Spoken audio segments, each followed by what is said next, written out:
Sa iban pang balita, kahas ang kwarta sa Kalan-an sa Iloilo City, gintaban sang kawatan. Pagpangawat, nahuli kam. Si Zen Kilantang Sasa may nagaratsada nga balita.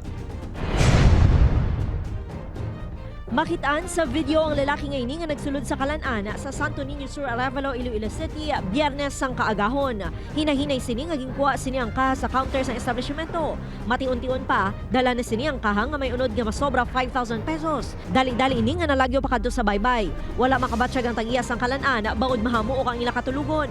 Natabuan nga guba ang kaha gani mahapos nga nakuha sang suspect. Ibot kami nga gintuka, kada lang kami. Mismo ang barangay Kagawad ang nakadakop sa suspect. Istorya sa ni, temprano pa sila nagbugtaw sa mga bata agud mapalawod kuntani.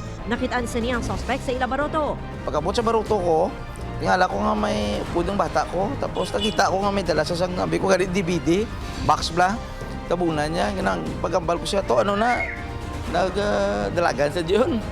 Ginambal talaga niya na singgit ko makawat. Nagbuligman ang mga residente sa lugar sa paglaga sa lalaki. Ginkilalang suspect kay alias Toto, 17 anyos. Gilayon nga ginreport ang insidente sa kapulisan na kagintugyan ng menor de edad sa DSWD. Ginapaalerto naman sa barangay officials ang pumuluyo. Ilabi na nga madamo na sang kinawatay sa lugar.